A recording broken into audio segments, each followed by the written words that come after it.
ഇടതുമുന്നണി convener Shri EP. Jayarajan നമുക്കൊപ്പം ചേരുന്നുണ്ട്. സ്വാഗതം ശ്രീ ഇ.പി. ജയരാജൻ. ഒരു തെരഞ്ഞെടുപ്പ് പശ്ചാത്തലത്തിൽ രാഷ്ട്രീയത്തിൽ പല സംഭവങ്ങൾ ഉണ്ടാകും. അതിൽ ഏറ്റവും പ്രധാനപ്പെട്ട ഒരു സംഭവമായി ഈ പത്മജ വേണുഗോപാലിന്റെ നീക്കം മാറുകയാണ്. CPM താങ്കളടക്കമുള്ള നേതാക്കൾ എല്ലാ കാലവും പറയുന്നതാണ് ഇന്നത്തെ കോൺഗ്രസ് നാളത്തെ BJP എന്നത്. നിങ്ങളുടെ ആ വാദം ഒന്നുകൂടി അർത്ഥവത്താകുന്ന രീതിയിലാണ് ഇപ്പോൾ നടക്കുന്ന രാഷ്ട്രീയ നീക്കങ്ങൾ. ഇതെന്താണ് കോൺഗ്രസിൽ സംഭവിക്കുന്നത്? കോൺഗ്രസിൻ്റെ രാഷ്ട്രീയമായിട്ടുള്ള അപജയമാണ് ഇന്ത്യൻ രാഷ്ട്രീയത്തെ ശരിയായി നിരീക്ഷണം നടത്തി അതിനനുസരിച്ച് ഭാവി രൂപപ്പെടുത്താൻ കഴിയാത്ത ഒരു പാർട്ടിയായി ഇന്ത്യൻ രാഷ്ട്രീയത്തിൽ കോൺഗ്രസ് മാറി. കോൺഗ്രസിൻ്റെ ദേശീയ നേതൃത്വം തന്നെ ദുർബലമാണ്. ഇന്ത്യയെ ആകെ കണ്ടുകൊണ്ട് നയിക്കാനുള്ള പ്രാപ്തി ഇപ്പോൾ കോൺഗ്രസിനില്ല. ഇപ്പോൾ തന്നെ നിങ്ങൾ നോക്കൂ, എല്ലാ രാഷ്ട്രീയ പാർട്ടികളും സ്ഥാനാർത്ഥികളെ നിശ്ചയിച്ചു കഴിഞ്ഞു. കോൺഗ്രസ്സിന് സ്വന്തം പാർട്ടിയുടെ സ്ഥാനാർത്ഥികളെ പോലും നിശ്ചയിക്കാൻ കഴിയാത്ത ഒരു പ്രതിസന്ധിയിലാണ് ഇപ്പോൾ നിൽക്കുന്നത്. അത് നിരവധി പാർട്ടികളുടെ ഒരു കേന്ദ്രമായി കോൺഗ്രസ് മാറിക്കഴിഞ്ഞു. അതുകൊണ്ട് രാഷ്ട്രീയത്തെ നയിക്കാനുള്ള രാഷ്ട്രീയ ഇച്ഛാശക്തിയോ പ്രാപ്തിയോ കോൺഗ്രസ്സിനില്ല എന്നുള്ളതിൻ്റെ തെളിവാണ് ഇപ്പോൾ സംഭവിച്ചുകൊണ്ടിരിക്കുന്ന ഓരോ സംഭവഗതികളും. ഇപ്പോൾ പത്മജ വേണുഗോപാൽ BJPയിലേക്ക് പോയി. ഇതിപ്പോൾ ആദ്യത്തെ സംഭവമാണോ? ഇന്ത്യൻ രാഷ്ട്രീയം തന്നെ നിങ്ങൾ നിരീക്ഷിച്ച് നോക്കൂ. കർണാടക മുഖ്യമന്ത്രിയായിരുന്ന SM കൃഷ്ണ, പഞ്ചാബ് മുഖ്യമന്ത്രിയായിരുന്ന അമരീന്ദർ സിംഗ്, ഗോവ ദിഗംബർ കാമത്ത്, ഉത്തരാഖണ്ഡ് വിജയ് ബഹുഗുണ, UP ജഗദാംബിക പാൽ, ഒഡീഷ ഗിരിധർ ഗോമങ്, NV തിവാരി, ഇങ്ങനെ UP മുഖ്യമന്ത്രിയായിട്ടുള്ളവർ തന്നെ, നിരവധി തവണ മുഖ്യമന്ത്രിയായിട്ടുള്ളവർ തന്നെ കോൺഗ്രസ് വിട്ട് BJPയിലേക്ക് പോവുകയാണ്. പ്രേമഖണ്ഡു അരുണാചൽ പ്രദേശിൽ, ഒടുവിൽ ആന്ധ്രയിലെ കുമാർ റെഡ്ഡി അതും വിട്ടു. ഏതാണ്ട് ഇന്ത്യയിലെ 9 സംസ്ഥാനങ്ങളിൽ കോൺഗ്രസ് മുഖ്യമന്ത്രിമാരായിരുന്നവർ ഇപ്പോൾ BJPയിലാണ്, BJPയുടെ നേതാക്കളാണ്, ദേശീയ രാഷ്ട്രീയത്തിലാണ്.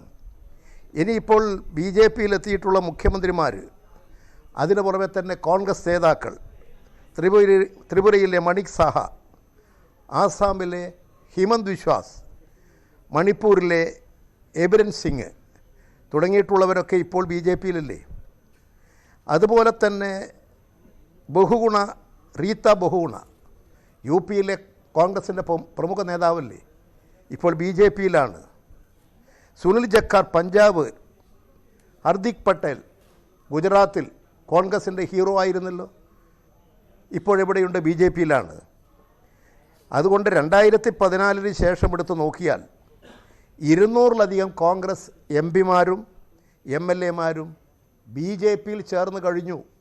മുഖ്യമന്ത്രിമാർ, PCC പ്രസിഡന്റുമാർ എല്ലാം BJPയിലേക്ക് കോൺഗ്രസ് വിട്ടാൽ ചേക്കേറിക്കൊണ്ടിരിക്കുകയാണ്.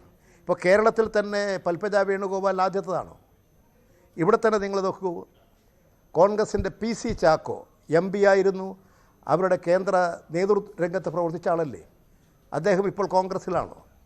അനിൽകുമാർ കോൺഗ്രസിൻ്റെ പ്രമുഖ നേതാവായിരുന്നില്ലേ, ഇപ്പോഴെവിടെയിരിക്കുന്നു? അതുപോലെ തന്നെ KS രാധാകൃഷ്ണൻ ഇപ്പോഴെവിടെയാണുള്ളത്? കോൺഗ്രസിൻ്റെ നേതാവായിരുന്നില്ലേ, PSC ചെയർമാനായിരുന്നില്ലേ? അതുപോലെ തന്നെ മുൻ DGP ആയിരുന്ന സെൻകുമാർ കോൺഗ്രസിൻ്റെ ഒരു സഹയാത്രികനായി നടന്ന ആളല്ലേ, ഇപ്പോഴെവിടെയാണുള്ളത്? തിരുവിതാംകൂർ ദേവസ്വം ബോർഡ് മുൻ പ്രസിഡൻ്റായിരുന്നു G. രാമൻ നായർ. രാമൻ നായർ ഇപ്പോൾ BJPയുടെ പ്രമുഖ നേതാവല്ലേ. പ്രമീള ദേവി അന്നത്തെ കൗൺസിൽ, അതിലെ ദേവസ്വം ബോർഡ് അംഗമായിരുന്നു. അവരിപ്പോൾ UDF കാലത്ത് അവരെ ദേവസ്വം ബോർഡിലേക്ക് നോമിനേറ്റ് ചെയ്തിരുന്നു. അവരിപ്പോഴെവിടെയാണുള്ളത്? പ്രമീള ദേവി ഇപ്പോഴുള്ളത് BJPയിലല്ലേ. അതുകൊണ്ട് കോൺഗ്രസിൽ നിന്ന് കേരളം ഉൾപ്പെടെയുള്ള ഇന്ത്യയിലെ മിക്ക സംസ്ഥാനങ്ങളിൽ നിന്നും കൂട്ടത്തോടെ ഒറ്റക്കായി നിരവധി ആളുകൾ BJPയിലേക്ക് പോയിക്കൊണ്ടിരിക്കുകയാണ്. അത് കോൺഗ്രസിൻ്റെ നയപരമായ തകർച്ചയുടെ ഭാഗമാണ്. ഇപ്പോഴും ഇന്ത്യൻ രാഷ്ട്രീയത്തെ ശരിയായ ദിശയിൽ നിരീക്ഷിച്ച് കോൺഗ്രസ് അതിൻ്റെ തത്വാധിഷ്ഠിതമായ നിലപാട് സ്വീകരിച്ച് പ്രവർത്തിക്കാൻ കഴിയാത്ത ഒരവസ്ഥയിൽ ചെന്നുപെട്ടിരിക്കുകയാണ്. ഈ അതുകൊണ്ട് സംസ്ഥാനത്ത് ഇപ്പോൾ ഒരു പത്മജ വേണുഗോപാലിൽ അവസാനിക്കുകയല്ല. അതെ, അതായത് പത്മജ വേണുഗോപാൽ ഇത് അവസാനിക്കില്ല. ഇനി തെരഞ്ഞെടുപ്പ് അടുക്കുമ്പോൾ കൂടുതൽ നേതാക്കൾ ഇത്തരം ചാഞ്ചാട്ടം നടത്തുമെന്നാണോ താങ്കൾ പറയുന്നത്? തീർച്ചയായും ചാഞ്ചാട്ടം മാത്രമല്ല, ചിലരുടെയെല്ലാം പൂർവ്വകാല ചരിത്രം നിങ്ങൾ നോക്കൂ. കെ സുധാകരൻ RSSന്റെ ക്യാമ്പിന് കാവൽ നിൽക്കാൻ ആളുകളെ ചുമതലപ്പെടുത്തി RSSനെ കാത്തു സൂക്ഷിച്ച ആളല്ലേ? അദ്ദേഹത്തിൻ്റെ നിലയെന്തായിരിക്കുമെന്ന് പലരും സംശയത്തോടുകൂടി നിരീക്ഷിക്കുന്നില്ലേ? ഏതെല്ലാം ഘട്ടങ്ങളിൽ എന്തൊക്കെ നിലപാട് സ്വീകരിച്ചിട്ടുണ്ട്. അതുകൊണ്ട് ഇത് ഒരു ചെറിയ സർക്കിളിൽ നിൽക്കാൻ വേണ്ടി പോകുന്നില്ല. BJP ആകട്ടെ കോൺഗ്രസിൻ്റെ നേതാക്കളെയും അവരുടെ പിന്തുണക്കാരെയും അവരുടെയെല്ലാം അനുയായികളെയുമെല്ലാം വ്യാപകമായി വലവീശി പിടിച്ചുകൊണ്ടിരിക്കുകയാണ്, അധികാരം ഉപയോഗിക്കുകയാണ്. ഇപ്പോൾ ഇന്ന് ഞാൻ രാവിലെ ഒരു ചാനൽ കേട്ടു, കോൺഗ്രസിൻ്റെ പ്രമുഖ നേതാവ് പറയുന്നത് പത്മജ വേണുഗോപാലിനെ ബ്ലാക്ക് ലിസ്റ്റിൽ പെടുത്തി അവരെ ബ്ലാക്ക് മെയിൽ ചെയ്യുകയാണ്. എന്താണ് ബ്ലാക്ക് മെയിൽ ചെയ്യുന്നതെന്ന് ഇതുവരെ ആർക്കും അറിഞ്ഞുകൂടാത്തതാണ്. ഞാൻ മനസ്സിലാക്കുന്ന EDയോ ഇൻകം ടാക്സുകാരോ CBIയോ NIയോ ഒന്നും അവരെ തേടി പോയിട്ടില്ലല്ലോ. അവരിപ്പോൾ BJPയിലേക്ക് പോവുകയാണ്. ഇന്നലെ ആ വാർത്ത വരുന്നു. ആദ്യം അവർ നിഷേധിച്ചെങ്കിലും ഇപ്പോൾ എല്ലാവരും അംഗീകരിച്ചു കഴിഞ്ഞു. മുരളീധരനും അംഗീകരിച്ചു കഴിഞ്ഞു. ഇത് കോൺഗ്രസിൻ്റെ ഒരു തകർച്ചയുടെ ഭാഗമാണത്. അതുകൊണ്ട് ഇനി BJPയെ ശരണം പ്രാപിക്കുക എന്ന നിലപാട് സ്വീകരിക്കുകയാണ്. ഇടതുപക്ഷ വിരുദ്ധ നിലപാട് സ്വീകരിച്ച് ഇടതുപക്ഷത്തെയും ജനാധിപത്യ പ്രസ്ഥാനങ്ങളെയും എതിർത്തുകൊണ്ട് കോൺഗ്രസ് സ്വീകരിച്ചു വരുന്ന നയത്തിൻ്റെ അപജയമാണ്, തകർച്ചയാണ് ഇപ്പോൾ കേരള രാഷ്ട്രീയത്തിൽ ഇത്തരമൊരു സാഹചര്യം സൃഷ്ടിക്കുന്നത്. അതുകൊണ്ട് ആ നിലപാട് തന്നെയാണ് കോൺഗ്രസ് സ്വീകരിക്കുന്നതെങ്കിൽ ഇനിയും കൂടുതൽ അപകടകരമായ നിലയിലേക്ക് നീങ്ങും. യെസ്, ഈ ലോക്സഭാ തെരഞ്ഞെടുപ്പിന് മുമ്പായി കേരളത്തിൽ BJP മറ്റൊരു ഓപ്പറേഷൻ സ്ട്രാറ്റജി പ്ലാൻ ചെയ്തിട്ടുണ്ടെന്ന് നമുക്ക് മനസ്സിലാക്കാമെന്ന് തോന്നുന്നു. കാരണം ഇങ്ങനെ നേതാക്കളുമായി വലിയ ചർച്ചകളൊക്കെ നടത്തുന്നുണ്ട്. അത് പല നേതാക്കളുമായിട്ടും ഉണ്ടാവും. എന്തായാലും കോൺഗ്രസിലെ ഒരു പ്രധാനപ്പെട്ട നേതാവ് ആ പിടിയിൽ വീണിട്ടുണ്ട്. പത്മജ വേണുഗോപാൽ പുതിയ രാഷ്ട്രീയം സ്വീകരിക്കുന്നുണ്ട്. അങ്ങനെയെങ്കിൽ ഈ കേരളത്തിന്റെ രാഷ്ട്രീയത്തിൽ പൊതുവിൽ ഈ ലോക്സഭാ തെരഞ്ഞെടുപ്പിലേക്ക് വരുമ്പോൾ BJPയും ഇടതുപക്ഷവും നേരിട്ട് ഏറ്റുമുട്ടുന്ന ഒരു സാഹചര്യം ഉണ്ടാവും. അങ്ങനെയുള്ള ഒരു വിലയിരുത്തലിലേക്കൊക്കെ താങ്കൾ വരുന്നുണ്ടോ?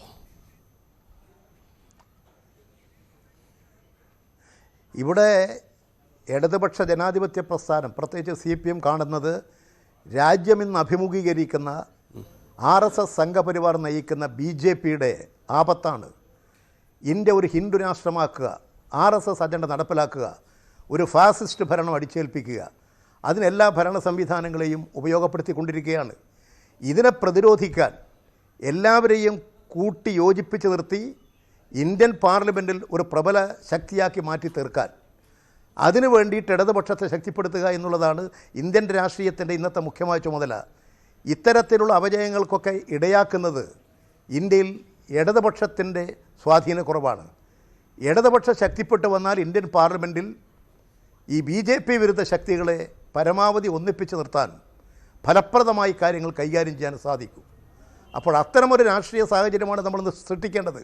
BJP അവരുടെ കൈവശം പണമുണ്ട്, അധികാരമുണ്ട്, RSS ഉണ്ട്, RSSൻ്റെ അജണ്ടയുണ്ട്. ഇന്ത്യ രാജ്യത്ത് ഒരു ഹിന്ദു രാഷ്ട്രം കെട്ടിപ്പടുക്കുന്നതിന് വേണ്ടിയിട്ടുള്ള വർഗീയ പ്രചരണങ്ങളുണ്ട്, വിദ്വേഷ പ്രചരണങ്ങളുണ്ട്. അത്തരമൊരു സാഹചര്യം ഇന്ത്യയിൽ സൃഷ്ടിച്ചുകൊണ്ടിരിക്കുകയാണ്. അതുകൊണ്ട് ആ സാഹചര്യങ്ങളെല്ലാം കണക്കിലെടുത്തുകൊണ്ട് വേണം ഇന്ത്യയിലെ ഇടതുപക്ഷ മതേതര പാർട്ടികൾ പ്രവർത്തിക്കാൻ.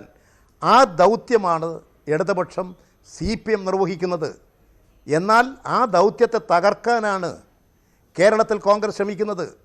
ആ കോൺഗ്രസിൻ്റെ ശ്രമമാണ് ഇനിയും ഇത്തരം സംഭവങ്ങൾക്ക് ഇടയാക്കുന്നത്.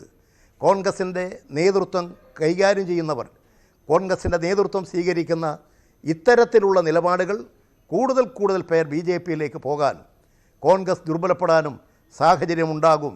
അതാണ് ശക്തിപ്പെട്ടു വരുന്നത്.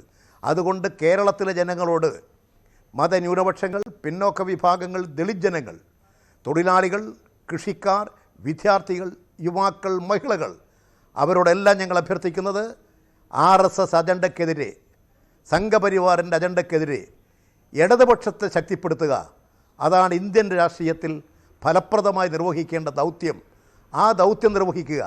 കോൺഗ്രസിൻ്റെ പിന്നിൽ അണിനിരന്നിട്ടുള്ള ജനാധിപത്യവാദികളോട് മതനിരപേക്ഷതാ ശക്തികളോട് ഞങ്ങൾ അഭ്യർത്ഥിക്കുന്നത് അതാണ്. അതുകൊണ്ട് ഇടതുപക്ഷത്തെ ശക്തിപ്പെടുത്തലാണ് ഇന്ന് ഇന്ത്യയുടെ മുമ്പിലുള്ള, കേരളത്തിൻ്റെ മുമ്പിലുള്ള ഏറ്റവും പ്രധാന കടമ. ആ ദൗത്യം നിർവഹിക്കുക, വിജയിപ്പിക്കുക എന്നുള്ളതാണ്. ഈ സംസ്ഥാനത്തിന്റെ നമുക്കറിയാം, ലോക്സഭയല്ല, തെരഞ്ഞെടുപ്പ് ചരിത്രം പൊതുവിൽ പരിശോധിക്കുമ്പോൾ തന്നെ BJP അവരുടെ വോട്ട് ഷെയർ കൃത്യമായി വർദ്ധിപ്പിച്ചിട്ടുണ്ട്. വരുന്ന ലോക്സഭാ തെരഞ്ഞെടുപ്പിൽ 3-ലധികം സീറ്റുകളിൽ വിജയിക്കുമെന്നതൊക്കെയാണ് അവരുടെ പ്രഡിക്ഷൻസ്. അതെന്തും സംഭവിക്കട്ടെ. അപ്പോൾ പല മണ്ഡലങ്ങളിലും ഒരു ത്രികോണ പോരാട്ടം എന്ന ചിത്രത്തിലേക്ക് വരുമ്പോൾ കേരളത്തിന്റെ പൊതു ലോക്സഭാ ചരിത്രം പരിശോധിക്കുമ്പോൾ, അല്ലെങ്കിൽ ഇപ്പോഴത്തെ ചിത്രം പരിശോധിക്കുമ്പോൾ, CPM-ഉം BJP-യും നേരിട്ട് ഏറ്റുമുട്ടുന്ന രീതിയിലേക്ക് രാഷ്ട്രീയ സാഹചര്യം മാറുന്നുണ്ടോ? അങ്ങനെ കാണാൻ കഴിയുന്നുണ്ടോ?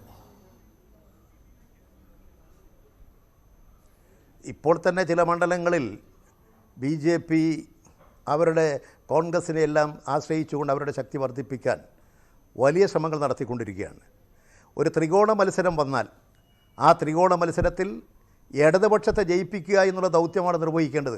BJP-യെ തോൽപ്പിക്കുക. ഇവിടെ BJP-യെ തോൽപ്പിക്കാൻ ആർക്ക് സാധിക്കും? BJP സംഘപരിവാറിനെ പരാജയപ്പെടുത്താൻ ഇടതുപക്ഷത്തെ വിജയിപ്പിക്കുക, ഇടതുപക്ഷ ജനാധിപത്യ മുന്നണിയുടെ സ്ഥാനാർത്ഥിയെ വിജയിപ്പിക്കുക. ഈ മഹാദൗത്യമാണ് നിർവഹിക്കേണ്ടത്. അതാണ് ഞങ്ങൾ ജനങ്ങളോട് അഭ്യർത്ഥിക്കുന്നത്. BJP-യെ തോൽപ്പിക്കാതിരുന്നാൽ അതിൻ്റെ ആപത്ത് വളരെ വലുതാണ്. പല അനുഭവങ്ങളും എടുത്തു നോക്കിയാൽ ജയിച്ചു വന്ന കോൺഗ്രസ് തന്നെ പിന്നെ BJP ആവുകയാണ്. ജയിച്ചു വന്ന കോൺഗ്രസിൻ്റെ MLA-മാർ BJP ആവുകയാണ്. ഇപ്പോൾ കർണാടകത്തിൽ സംഭവിച്ചു. ഹിമാചൽ പ്രദേശിൽ കോൺഗ്രസ്സായി ജയിച്ചു വന്നു. അവരിപ്പോൾ കോൺഗ്രസ് ആയിട്ടുണ്ടോ? അവരാണ് ഹിമാചൽ പ്രദേശിൽ BJP-ക്ക് രാജ്യസഭയിൽ അംഗങ്ങളെ ഉണ്ടാക്കി കൊടുത്തത്. ഇത് ഏതെങ്കിലും ഒരു സംസ്ഥാനത്ത് മാത്രമല്ല. കഴിഞ്ഞ രാജസ്ഥാൻ നിയമസഭാ തിരഞ്ഞെടുപ്പ് കോൺഗ്രസ് സ്വീകരിച്ച നയം അവിടെ ഉണ്ടാക്കിയത് BJP വിരുദ്ധ ശക്തികളെ ഒന്നിപ്പിക്കുക എന്ന ദൗത്യം മറന്നുകൊണ്ട് ഏതാണ്ട് ഞങ്ങൾ സർവശക്തരാണ് ധരിച്ച് തെറ്റായ കണക്കൂട്ടലുകൾ നടത്തി അവരുടെ രാഷ്ട്രീയം ഉയർത്തിപ്പിടിച്ച് പ്രവർത്തിച്ചു. അതിൻ്റെ ഫലം രാജസ്ഥാനിൽ അധികാരത്തിലുണ്ടായിരുന്ന കോൺഗ്രസ് പാർട്ടിക്ക് രാജസ്ഥാനിൽ ഭരണം നഷ്ടപ്പെട്ടു. എന്നാൽ BJP വിരുദ്ധ പാർട്ടികളെയും ശക്തികളെയും ഒന്നിപ്പിക്കാൻ കഴിഞ്ഞിരുന്നുവെങ്കിൽ അവിടെ 9 നിയമസഭാ മണ്ഡലങ്ങളിൽ അവിടെ കോൺഗ്രസ് തോറ്റത്, അല്ലെങ്കിൽ BJP വിരുദ്ധ ശക്തികൾ തോറ്റത് 5000-ൽ താഴെ വോട്ടുകൾക്കാണ്. 5 നിയമസഭാ മണ്ഡലങ്ങളിൽ BJP എതിർക്കുന്നവർ തോറ്റത് 1000-ൽ കുറവ് വോട്ട് കൊണ്ടാണ്. സംസ്ഥാനത്തിന്റെ പല മണ്ഡലങ്ങളിലും BJP-യും CPM-ഉം തമ്മിലാണ് മത്സരം. അങ്ങനെ ഒരു അവസ്ഥയിലേക്ക് മാറിയിട്ടുണ്ടോ? താങ്കൾ അങ്ങനെ നിലവിലുള്ള രാഷ്ട്രീയ സാഹചര്യത്തെ വിലയിരുത്തുന്നുണ്ടോ? നമ്മുടെ രാഷ്ട്രീയ സാഹചര്യത്തിൽ ഞങ്ങൾ ഈ കോൺഗ്രസ് തകർന്ന് നശിച്ചു പോകണമെന്ന് ആഗ്രഹിക്കുന്നവരല്ല. പക്ഷേ കോൺഗ്രസിനെ നശിപ്പിക്കുന്നത് അവരുടെ നയമാണ്, അവരുടെ നിലപാടാണ്. അവർ ഇടതുപക്ഷ വിരുദ്ധ മനോഭാവം കൈവിടിഞ്ഞ് അവരിന്ന് സ്വീകരിക്കുന്ന വലതുപക്ഷ നയം, മൃദു ഹിന്ദുത്വ സമീപനം, RSS പ്രീണന നയം, RSSൻ്റെ ക്യാമ്പിന് കാവൽ നിൽക്കുന്ന നയം അവസാനിപ്പിച്ചുകൊണ്ട് പ്രവർത്തിക്കണം. കോൺഗ്രസിൻ്റെ പ്രതിപക്ഷ നേതാവ് തന്നെ ചെയ്തത് എന്താണ്? ഗോൾവാൾക്കറുടെ പടത്തിന് മുമ്പിൽ ചന്ദനത്തിരി കത്തിച്ച് പ്രാർത്ഥിക്കാനാണ് പോയത്. ഈ നിലപാട് നിങ്ങൾ മാറ്റൂ. ഈ നിലപാടുകൾ നിങ്ങൾ മാറ്റി രാജ്യം ഇന്ന് നേരിടുന്ന ആപത്തിന് പരിഹാരം കണ്ടെത്താൻ നിങ്ങൾ ഇടതുപക്ഷത്തെയാണോ എതിർക്കേണ്ടത്? എന്തിനാണ് ഇടതുപക്ഷത്തെ എതിർക്കുന്നത്? കേരളത്തിൽ ഇടതുപക്ഷ ജനാധിപത്യ മുന്നണി ശക്തിപ്പെടേണ്ടത് ഇന്ത്യ ശക്തിക്ക് സഹായകരമായി വരേണ്ടതല്ലേ? നിങ്ങൾ ആ രാഷ്ട്രീയ നിലപാടാണോ സ്വീകരിക്കുന്നത്? നിങ്ങളിവിടെ BJP-യെ സഹായിക്കുക, BJP ശക്തിപ്പെടാനുള്ള വഴിയൊരുക്കി കൊടുക്കുക, ഇടതുപക്ഷത്തെ തോൽപ്പിക്കാനുള്ള നിലപാട് സ്വീകരിക്കുക. ഇത് നിങ്ങളെ കോൺഗ്രസിനെ എവിടെ കൊണ്ട് എന്നെത്തിക്കും? അതുകൊണ്ടാണ് കോൺഗ്രസിൻ്റെ നേതാക്കളിങ്ങനെ മാറിക്കൊണ്ടിരിക്കുന്നത്, കൂട്ടം കൂട്ടമായി പോയിക്കൊണ്ടിരിക്കുന്നത്, ഒറ്റതിരിഞ്ഞ് പോയിക്കൊണ്ടിരിക്കുന്നത്. കോൺഗ്രസിൻ്റെ അണികളെ തന്നെ BJP-ക്ക് വലവീശി ആകർഷിക്കാൻ കഴിയുന്നത്. ഇത് മനസ്സിലാക്കി തെറ്റുകൾ തിരുത്തി പോവുക, ഇടതുപക്ഷ വിരുദ്ധ മനോഭാവം ഉപേക്ഷിക്കുക. ഇടതുപക്ഷം രാജ്യത്തിന് വേണ്ടി ചെയ്തുകൊണ്ടിരിക്കുന്ന മഹത്തായ പ്രവർത്തനങ്ങൾ, കർമ്മങ്ങൾ, പരിപാടികൾ, ആ പരിപാടികളെ പൊളിക്കുന്നതിന് പകരം ഇപ്പോൾ കേരളം നേരിടുന്ന പ്രശ്നങ്ങൾ ഏറ്റവും വലുത് കേരളത്തിന്റെ സാമ്പത്തിക പ്രതിസന്ധിയാണ്. ശരി, താങ്കൾ ഒരു കാര്യം കൂടി ഞാൻ ചോദിച്ചുകൊട്ടെ. അതായത് ഈ തെരഞ്ഞെടുപ്പ് അടുക്കുന്ന സാഹചര്യത്തിൽ സംസ്ഥാനത്ത് ഇനിയും ഇത്തരം രാഷ്ട്രീയ നീക്കങ്ങൾക്ക് സാധ്യതയുണ്ടോ? അങ്ങനെ താങ്കൾ മുന്നിൽ കാണുന്നുണ്ടോ? പിന്നെ എന്താ, ഇപ്പോൾ പത്മജ വേണുഗോപാൽ പോയില്ലേ? പത്മജ വേണുഗോപാൽ K. കരുണാകരൻ്റെ പ്രിയപ്പെട്ട മകളാണ്. ഇപ്പോൾ മുരളീധരൻ തള്ളിക്കളഞ്ഞാലൊന്നും അദ്ദേഹത്തിൻ്റെ സഹോദരിയാകാതിരിക്കില്ല പൽപ്പജ. പക്ഷേ പല കാര്യങ്ങളും ഇപ്പോൾ നാട്ടിൽ സംസാര വിഷയമായിട്ടുണ്ട്. അതുകൂടി ശ്രദ്ധിക്കുന്നത് നല്ലതാണ്. പൽപ്പജ എന്തുകൊണ്ട് BJP-യിലേക്ക് പോയി എന്നതിന് വേറെ ചില അർത്ഥങ്ങളും രാജ്യത്തുണ്ടാകുന്നുണ്ട് എന്ന് മുരളീധരൻ മനസ്സിലാക്കുന്നത് നല്ലത്. അതും ജനങ്ങൾ നിരീക്ഷിക്കുന്നുണ്ട്, മാധ്യമക്കാർ നിരീക്ഷിക്കുന്നുണ്ട്, പത്രപ്രവർത്തകർ നിരീക്ഷിക്കുന്നുണ്ട്, രാഷ്ട്രീയ നിരീക്ഷകന്മാരും നല്ലതുപോലെ നിരീക്ഷിച്ചുകൊണ്ടിരിക്കുന്നുണ്ട്. അതുകൊണ്ട് ഇങ്ങനെയുള്ള ഒട്ടനവധി കാര്യങ്ങളുണ്ട് എന്നുകൂടി ജനങ്ങൾ മനസ്സിലാക്കുന്നുണ്ട് എന്നുകൂടി വ്യക്തമാക്കാൻ ഞാൻ ആഗ്രഹിക്കുകയാണ്. അതായത് പത്മജ BJP-ക്കൊപ്പം പോയാൽ അതുകൊണ്ട് മറ്റൊരു സാധ്യത കെ മുരളീധരൻ മുന്നിൽ കാണുന്നു എന്നാണോ താങ്കൾ പറയുന്നത്? മുരളീധരനോ അല്ലെങ്കിൽ ഇടതുപക്ഷത്തിൻ്റെ എതിരായിട്ടുള്ള നിലപാട് സ്വീകരിക്കാനോ സഹായകരമാകുമോ എന്നുള്ള കാര്യങ്ങളൊക്കെ നാട്ടിലിപ്പോൾ ചർച്ചയാണ്. അതായത് ഈ ഒരു ലോക്സഭാ തെരഞ്ഞെടുപ്പിൽ ഒരു ഒത്തുകളി ഇക്കാര്യത്തിൽ ഉണ്ടാകുമെന്നാണോ പറയുന്നത്? പല സ്ഥലങ്ങളിലും ഇതിനു മുൻപ് നടത്തിയിട്ടുള്ള ഒത്തുകളിയും ഒക്കെ ഉണ്ട്. അതെല്ലാം പകൽ വെളിച്ചം പോലെ വ്യക്തമാണ്. ഇപ്പം ഞങ്ങൾ രാജസ്ഥാനിൽ ചെറിയ പാർട്ടിയാണ്. ഞങ്ങളെ തോൽപ്പിക്കാൻ വേണ്ടിയിട്ട് അവിടുത്തെ കോൺഗ്രസ്സുകാർ BJP-ക്ക് വോട്ട് ചെയ്തിട്ടുണ്ട്. അങ്ങനെ ഒരു നിലപാടൊക്കെ സ്വീകരിക്കുകയാണ്. അത്തരത്തിലുള്ള പല നിലപാടുകളും നമുക്ക് ഗുണം ചെയ്യുന്നതല്ല.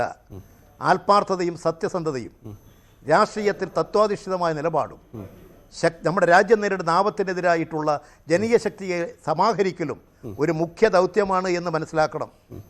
അതുകൊണ്ട് ഇന്ത്യയിൽ ഫാസിസ്റ്റ് വിരുദ്ധ ശക്തികളെ ചെറുക്കാൻ ഇടതുപക്ഷ ശക്തിപ്പെടണം.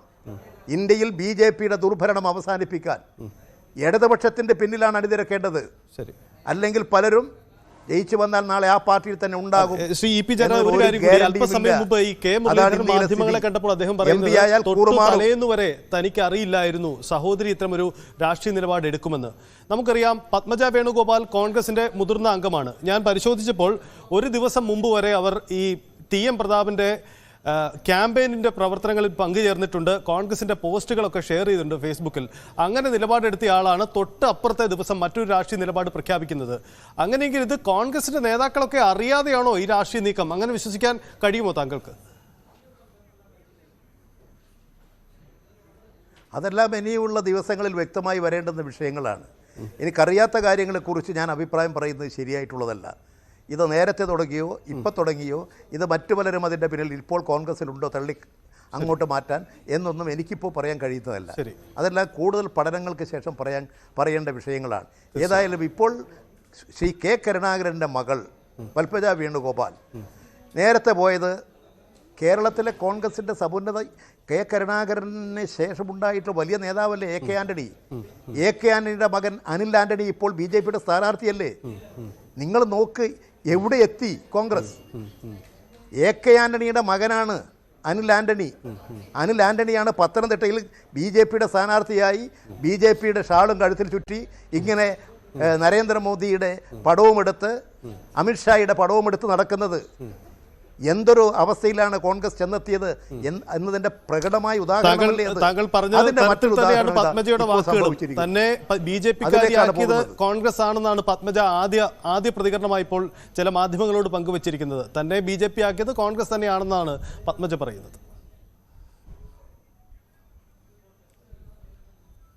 അത് അവർക്ക് അനുഭവം ഉണ്ടാകും പലതും. അത് അവർ പറയട്ടെ.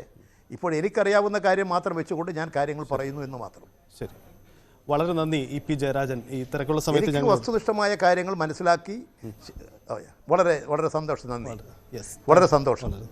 ന്യൂസ് 8ക്ക് വളരെ നല്ല നിലയിൽ നിങ്ങൾ പ്രവർത്തിക്കുന്നു. നിങ്ങൾക്ക് എല്ലാവിധ ആശംസകളും. Thank you. എന്തായാലും ഇ പി ജയരാജനാണ് മുന്നോട്ട് വെക്കുന്നത്. എന്തായാലും ഒരു കാര്യം വ്യക്തമാണ്, CPM ഈ വിഷയം ഏറ്റെടുക്കുകയാണ്. ഇന്നത്തെ കോൺഗ്രസ്, നാളത്തെ BJP എന്ന CPM മുന്നോട്ട് വയ്ക്കാറുള്ള നിലപാട് അത് ശക്തമായി ഉന്നയിക്കാനുള്ള അവസരമായി കൂടി ഈ തെരഞ്ഞെടുപ്പ് കാലത്ത് ഇത് മാറുന്നു എന്നതാണ് രാഷ്ട്രീയ സാഹചര്യം. അത് ശക്തമായി ഉന്നയിക്കും. എം വി ഗോവിന്ദൻ അടക്കമുള്ള CPM-ന്റെ പ്രധാനപ്പെട്ട നേതാക്കളൊക്കെ അത്തരം നിലപാടെടുക്കുകയും ചെയ്തു. സമാന നിലപാട് തന്നെയാണ് ഇ പി ജയരാജനും ആവർത്തിക്കുന്നത്. കോൺഗ്രസിന്റെ പ്രധാന നേതാക്കളുടെ അറിവോടുകൂടി തന്നെയാണ് ഇത്തരമൊരു നീക്കം ഉണ്ടായിരിക്കുന്നത് എന്ന് മാത്രമല്ല, പത്മജ വേണുഗോപാലിനെ BJP ക്യാമ്പിലേക്ക് വിട്ടുകൊടുത്തുകൊണ്ട് മറ്റൊരു ലക്ഷ്യത്തിന് വേണ്ടി കെ മുരളീധരനോ കോൺഗ്രസിലെ പ്രധാന ആളുകളോ ശ്രമം നടത്തുന്നു എന്ന ആരോപണം കൂടി ഇ പി ജയരാജൻ മുന്നോട്ട് വയ്ക്കുന്നു.